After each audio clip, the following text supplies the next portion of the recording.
Oji property nyazocheka Mazejings tamuga ana yafu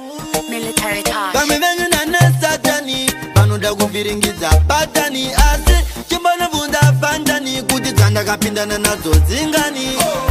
Nyamwe mugadini kwa mundura ene mashoko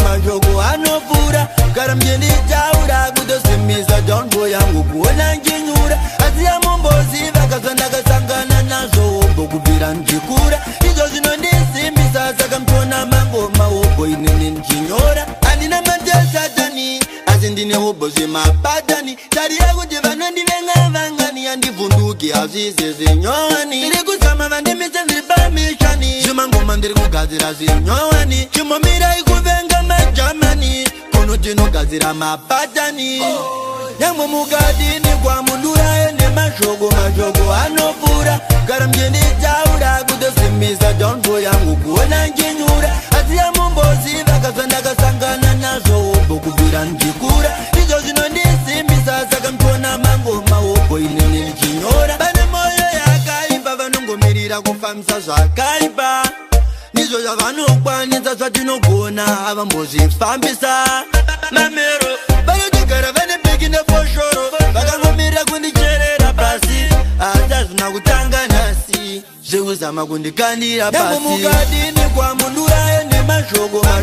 anofura Gara mjendi taura kutosimisa Jongo yangu kuona njinyura Asi ya mombozi vakazanda kasangana nazo Ombo kubira njikura Izo zinondisimisa Saka mtona mango maobo inene njinyora Andina matesa tani Asi ndine obozi mapatani Tarira kuti vanondivenga vangani Andivunduki azize zinyowani Ndiri kusama vandimise ziripamishani Zimangoma ndiri kugadzira zinyowani Chimomira ikuvenga majamani Kuno tinogadzira mapatani Nyamwe mugadini kwa mundura ene mashoko anofura Gara mjendi taura kutosimisa Jongo yangu kuona njinyura Asi ya mombozi vakazanda kasangana nazo Ombo kubira njikura Izo zinondisimisa Saka mtona mango maobo inene njinyora Nyamwe mugadini kwa mundura ene mashoko anofura Gara mjendi taura kutosimisa Jongo yangu kuona njinyura Asi ya mombozi vakazanda kasangana nazo Ombo kubira njikura Izo zinondisimisa Saka mtona mango maobo inene njinyora Pamivenyu na satani Panoda kuviringidza patani Asi chimbona vunda pandani Kuti tsanda kapindana nazo zingani